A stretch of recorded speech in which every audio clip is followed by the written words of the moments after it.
Hi friends, welcome back to my channel FAAZYMUHAMMED. നമ്മൾ കഴിഞ്ഞ ഒരു വീഡിയോ ചെയ്ത സമയത്ത് ഇൻഫിനിക്സിന്റെ നോട്ട് 35G നമ്മുടെ കയ്യിൽ വന്നു കഴിഞ്ഞാൽ ഞാനത് അൺബോക്സ് ചെയ്ത് കാണിച്ചു തരാമെന്ന് പറഞ്ഞിരുന്നു. അപ്പൊ ഇതാണ് ഇൻഫിനിക്സിന്റെ നോട്ട് 35G. ഇതിൽ ഒരു ബോക്സിൽ ഹൈലൈറ്റ് ചെയ്ത് കൊടുത്തിട്ടുള്ളത് സൗണ്ട് ബൈ JBL എന്ന് പറഞ്ഞിട്ടുണ്ട്. അതുപോലെ തന്നെ ഇതിന്റെ റിയർ സൈഡിൽ വരുന്ന പ്രൈമറി ക്യാമറ 108 മെഗാ പിക്സലാണ്. പിന്നെ 256 GB ഇന്റേണൽ സ്റ്റോറേജ് വരുന്ന വേരിയന്റ് ആണ് എന്റെ കയ്യിലുള്ളത്. 16 GB റാം എന്ന് പറഞ്ഞിട്ട് ഇതിൽ ഹൈലൈറ്റ് ചെയ്ത് കൊടുത്തിട്ടുണ്ട്. പക്ഷെ 16 GB റാം ഇതിലില്ല. അത് എക്സ്പാൻഡബിൾ റാം ആണ്, അത്രേ ഉള്ളൂ. അതായത് നമ്മുടെ ഇന്റേണൽ മെമ്മറിയിൽ നിന്നും നമുക്ക് 8 GB എടുത്തിട്ട് ആ മുന്നുള്ള റാമിന്റെ 8 GB പ്ലസ് 8 GB വരുന്ന സമയത്ത് 16 GB ആവും. 16 GB റാം ഉള്ള ഒരു ഫോണിന്റെ ഒരു പെർഫോമൻസ് കിട്ടുന്നൊക്കെയാണ് അവർ പറയുന്നത്. പിന്നെ ഇതിൽ കാണിക്കുന്നത് 45 വാട്ട് R0 ഫാസ്റ്റ് ചാർജ് എന്ന് പറയുന്നുണ്ട്. അത് 45 വാട്ടിന്റെ ഫാസ്റ്റ് ചാർജർ ഇതിന്റെ കൂടെ വരുന്നുണ്ട്. Warranty only in India, made in India. അതായത് മെയ്ഡ് ഇൻ ഇന്ത്യ എന്ന് പറയുന്ന നമ്മൾ ഇന്ത്യയിൽ ഉണ്ടാക്കിയിട്ടുള്ള പ്രൊഡക്റ്റ് ആണ് ഇത്. എന്തായാലും നമുക്ക് ഈ ഫോണിനെ കുറിച്ച് കൂടുതൽ അറിയാൻ വേണ്ടിയിട്ട് നമുക്കത് അൺബോക്സ് ചെയ്യാം. ഇതാണ് ഫോൺ നമുക്കൊന്ന് വിശദമായിട്ട് നോക്കാം. 45 വാട്ടിന്റെ ഫാസ്റ്റ് ചാർജർ വന്നിട്ടുണ്ട്. നമ്മുടെ C type USB charging wire വന്നിട്ടുണ്ട്.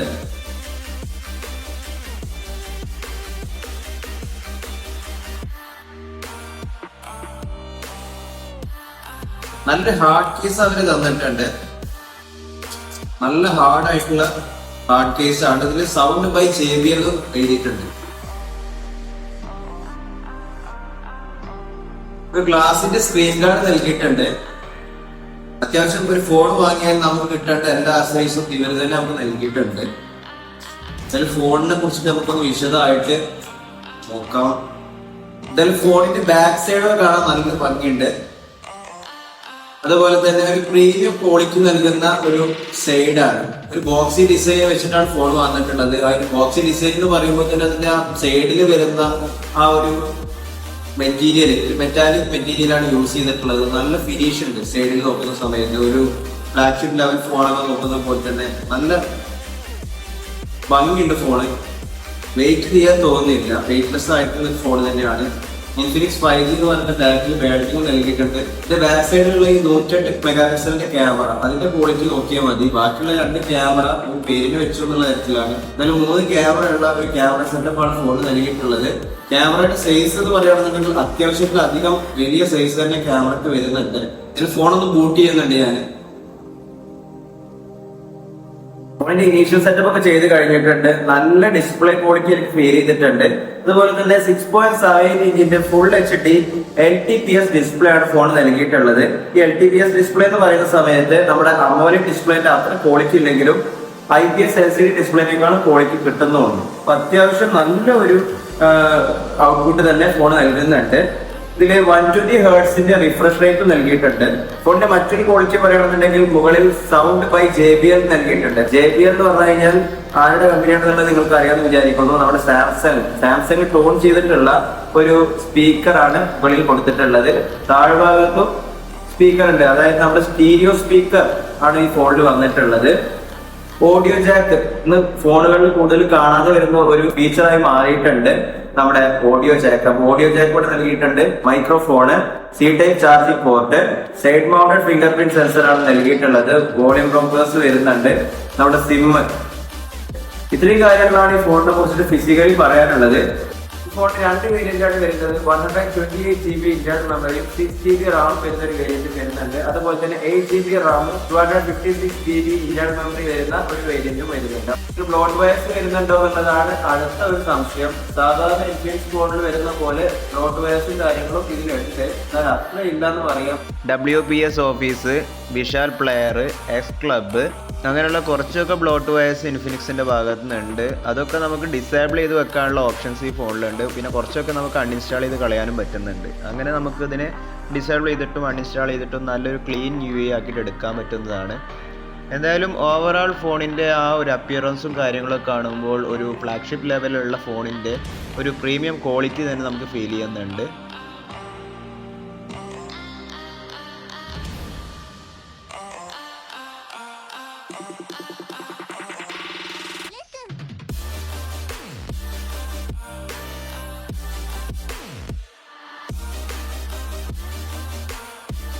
സൈഡ് മൗണ്ടഡ് ഫിംഗർ പ്രിൻറ്റ് സെൻസറാണ് വന്നിട്ടുള്ളത്. അതായത് നമ്മുടെ ലോക്ക് ചെയ്യുന്ന ബട്ടണിൽ തന്നെയാണ് ഫിംഗർ പ്രിൻറ്റ് സെൻസറും മൗണ്ട് ചെയ്ത് വന്നിട്ടുള്ളത്.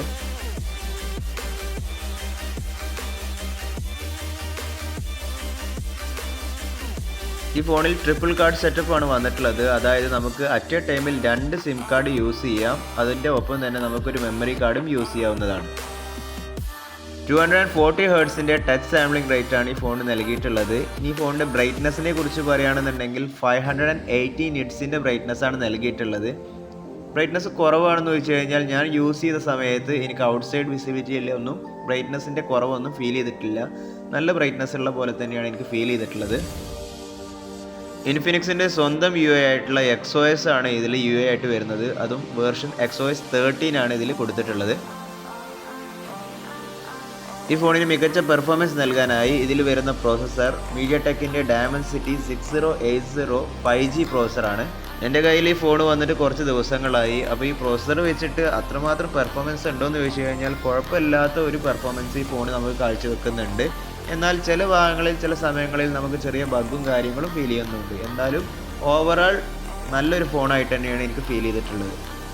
ആൻഡ്രോയിഡ് 13 ആണ് ഈ ഫോണിൽ വരുന്ന OS. നമുക്ക് ഒരു വർഷത്തെ അപ്ഡേറ്റ് കമ്പനിയുടെ ഭാഗത്ത് വരുന്നുണ്ട്. അതായത് ആൻഡ്രോയിഡ് 14 നമുക്കൊരു അപ്ഗ്രേഡ് വരുന്നുണ്ട്. അതിൻ്റെ കൂടെ തന്നെ 2 വർഷത്തെ സെക്യൂരിറ്റി പാച്ചും കമ്പനി നമുക്ക് നൽകുന്നുണ്ട്.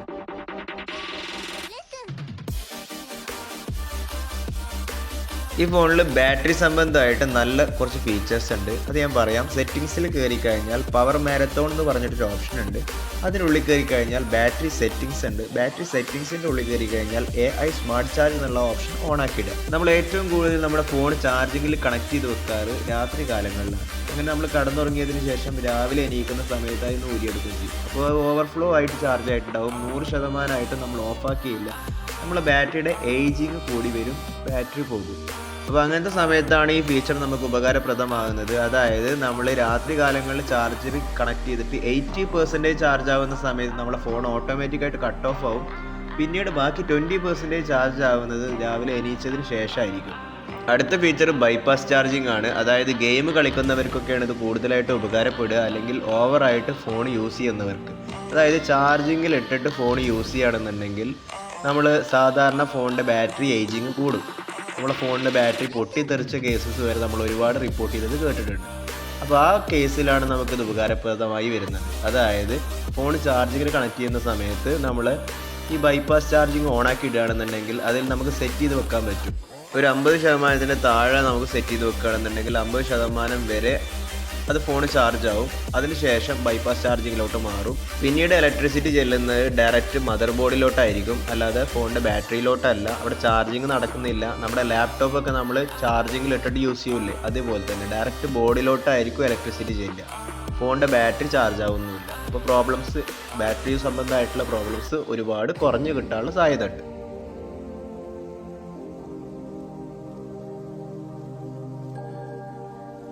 ഫോണിൻ്റെ ക്യാമറയെക്കുറിച്ച് പറയുകയാണെന്നുണ്ടെങ്കിൽ ട്രിപ്പിൾ ക്യാമറ സെറ്റപ്പാണ്. അതിൽ പ്രൈമറി ക്യാമറയായിട്ടുള്ള 108 മെഗാ പിക്സലിൻ്റെ ആ ക്യാമറ അത്യാവശ്യം കുഴപ്പമില്ലാത്ത ഒരു ക്ലാരിറ്റി നൽകുന്നുണ്ട്. അതിൻ്റെ കുറച്ച് സാമ്പിൾസും ഈ വീഡിയോയിൽ ഞാൻ ഉൾപ്പെടുത്തിയിട്ടുണ്ട്.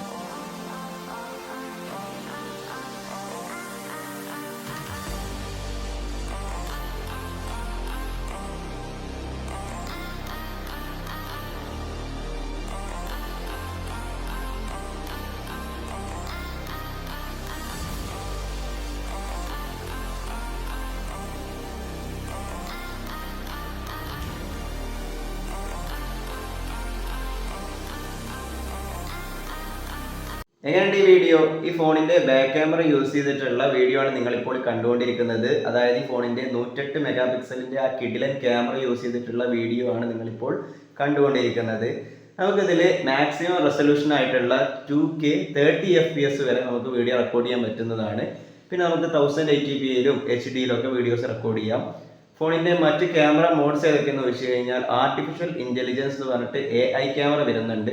ഓരോ സാധനങ്ങളെയും പ്രത്യേകം ഐഡന്റിഫൈ ചെയ്തിട്ട് എടുക്കാവുന്ന ഒരു മോഡാണ്. അതായത് ഒരു എനിമൽ ആണെന്നുണ്ടെങ്കിൽ അതിനെ കറക്റ്റ് എനിമൽ തന്നെ അതിന് മുകളിൽ എഴുതി കാണിക്കും. ഫുഡ് ആണെങ്കിൽ ഫുഡ് എഴുതി കാണിക്കും.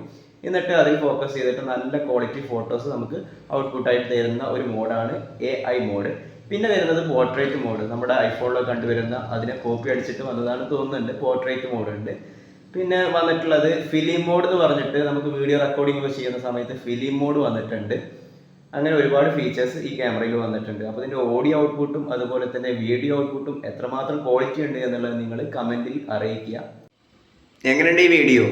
ഈ ഫോണിൻ്റെ ഫ്രണ്ട് ക്യാമറ യൂസ് ചെയ്തിട്ടുള്ള വീഡിയോ ആണ് ഇപ്പോൾ നിങ്ങൾ കണ്ടുകൊണ്ടിരിക്കുന്നത്. അതും ഏറ്റവും ഹൈ റെസൊല്യൂഷൻ ആയിട്ടുള്ള 2K 30 FPS ഈ വീഡിയോ റെക്കോർഡ് ചെയ്തുകൊണ്ടിരിക്കുന്നത്. എത്രമാത്രം മികച്ചതാണ് ഇതിൻ്റെ ഫ്രണ്ട് ക്യാമറ, അതുപോലെ തന്നെ ഇതിൻ്റെ വീഡിയോ ക്വാളിറ്റി, ഓഡിയോ ഔട്ട്പുട്ട് മികച്ചതാണോ എന്നുള്ളത് നിങ്ങൾ കമൻറ്റ് ചെയ്ത് അറിയിക്കുക.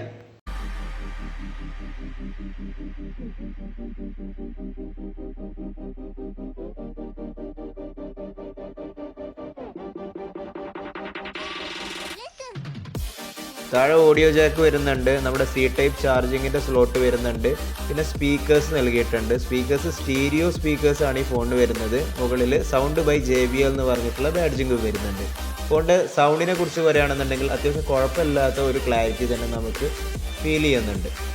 45 വാട്ടിൻ്റെ ഫാസ്റ്റ് ചാർജിങ് സപ്പോർട്ടോട് കൂടിയ 5000 മൈക്രോ ആംപിയറിൻ്റെ വലിയ ബാറ്ററി തന്നെയാണ് കമ്പനി നൽകിയിട്ടുള്ളത്. ഇതിൽ 55% ചാർജ് ആവാൻ എടുക്കുന്ന സമയം വെറും 20 മിനിറ്റ് മതി. അതുപോലെ തന്നെ 100% ചാർജ് ആവാൻ നമുക്ക് എടുക്കുന്ന സമയം 1 മണിക്കൂറാണ്. നല്ലോണം യൂസ് ചെയ്യുന്ന ഒരാളാണെന്നുണ്ടെങ്കിൽ ഒരു 2 ദിവസത്തിൻ്റെ അടുത്ത് നമുക്ക് ചാർജ് നിൽക്കുന്നുണ്ട്. അങ്ങനെ പെട്ടെന്നൊന്നും ചാർജ് ഇറങ്ങുന്നില്ല. ഒരുപാട് സമയം തന്നെ നമുക്ക് ബാക്കപ്പ് കിട്ടുന്ന ഒരു ബാറ്ററി തന്നെയാണ് കമ്പനി നൽകിയിട്ടുള്ളത്. നിങ്ങൾക്ക് ഈ വീഡിയോ ഉപകാരപ്പെടും എന്ന് തന്നെ വിചാരിക്കുന്നു. നിങ്ങൾക്ക് ഈ വീഡിയോ ഉപകാരപ്പെടുകയാണെന്നുണ്ടെങ്കിൽ നിങ്ങളുടെ ഫ്രണ്ട്സുമായി ഷെയർ ചെയ്യുക. ലൈക്ക് അടിക്കാൻ മറക്കരുത് ഫ്രണ്ട്സ്. സബ്സ്ക്രൈബ് അടിക്കാനും മറക്കരുത് ഫ്രണ്ട്സ്. അടുത്ത വീഡിയോയുമായി നമ്മൾ തമ്മിൽ കണ്ടുമുട്ടുന്നത് വരെ I am going to signing off. This is your friend Fazi Muhammad.